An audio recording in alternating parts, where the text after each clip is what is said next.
little, and they'll say, "Yes, Daddy." Then they started questioning it when they get to be a little older because they've been taught things. Hopefully, I taught them right from wrong. In our society today, the truth as it used to be does not exist. Where does truth come from?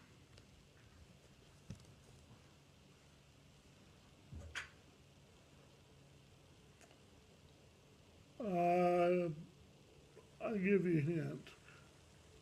Let's just say it's in the book of John, the most famous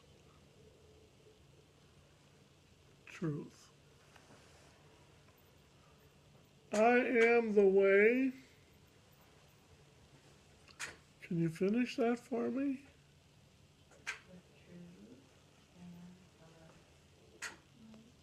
Right. Jesus said to us, I am the truth. And from that, we know where to anchor our truth or what is true. Okay? Um, Years ago, when I was growing up, well, I'll even bring it to more modern times. I saw the Pope in Manila on TV this morning, and there were 6 million people to see him. And I had an aide that was helping me. And I said, "Do you know why there are 6 million people there?" He said, "Well, no, why?" I said, "Because they're poor. They have not lost the truth yet. Because as we get richer and a society gets richer, we start to look at other things like a bigger car, bigger house, more expensive colleges, all kinds of different things. And we seem to put aside the truth.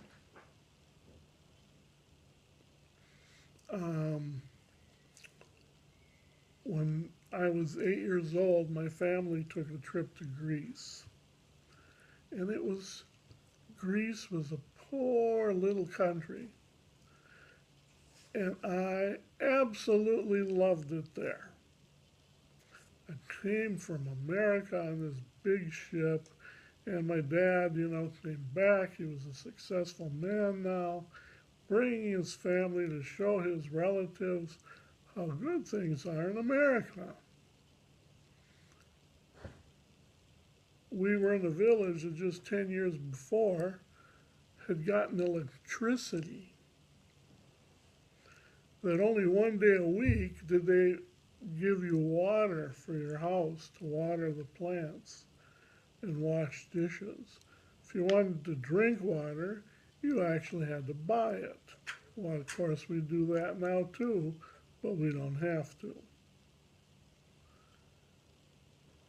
There were more donkeys than cars, and every evening everybody went to somebody's house and they had a really nice conversation. There was no TV, remember that? There was no television there then. And when I left there, I cried my eyes out. I went there again a few years later, and suddenly now there were cars. There were lots of cars, hardly any donkeys. And people were night clubbing, they had money, everything was wonderful. Except the churches that used to be full 10 years earlier were now empty.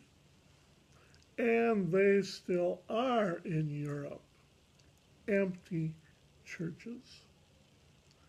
And when you have empty churches, you have no one to sit down to say to you, this is right, this is wrong.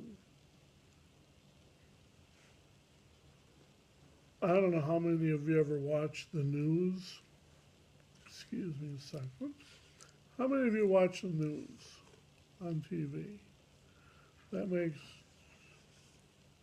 4 of us. Hang on.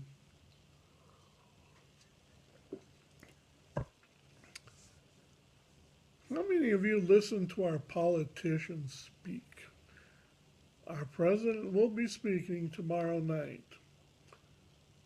How much do you want me to bet you that he knows that everything he's going to tell us tomorrow is a lie? Because he's only looking to get votes for his party. That just doesn't go for our president. Politicians enjoy that because I can tell you anything and you'll believe it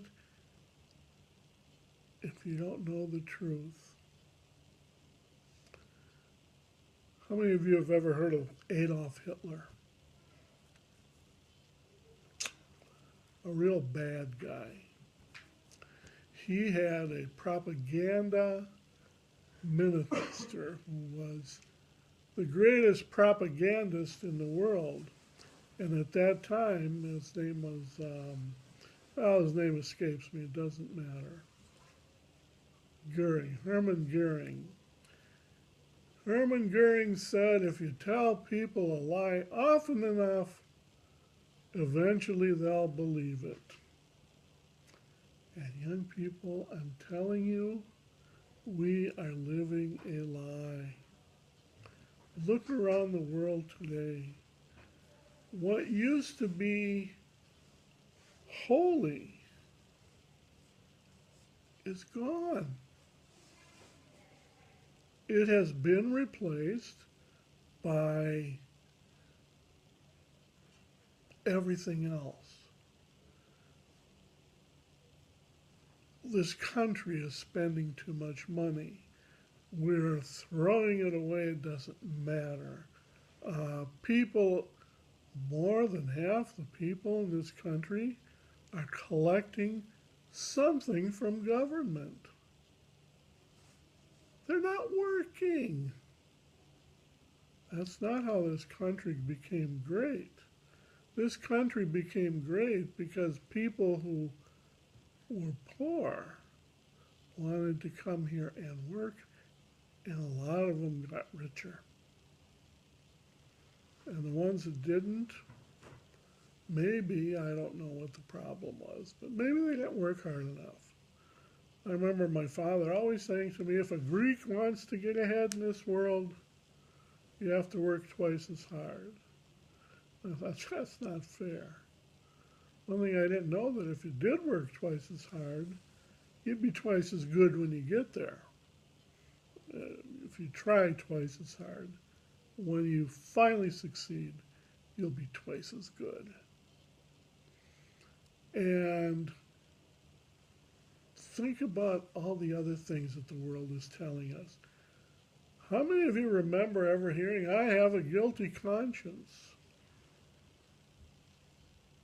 How many of you have ever had a guilty conscience? I know I have, many times. Why is it there? Why do you suppose God gave us a conscience?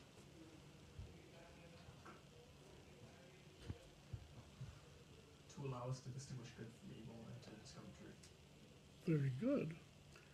Say it again. Very good, Say it yes. again. To allow us to distinguish good and evil and to discover Exactly.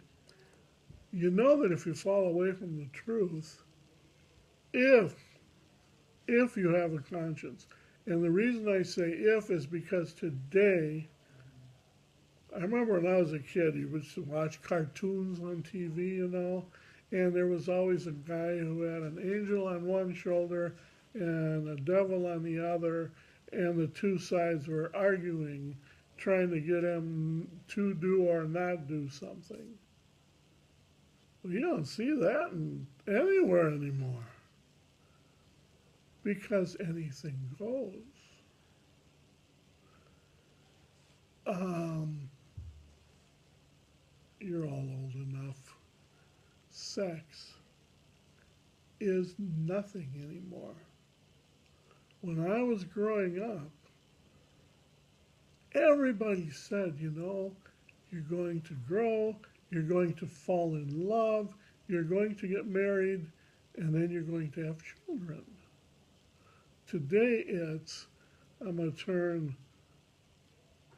in some cases, 12, and I'm going to have fun. When I was about 18, 19 years old, if a man and a woman lived together outside of marriage, it was called, do you remember, Vange? Living in sin. Living in sin.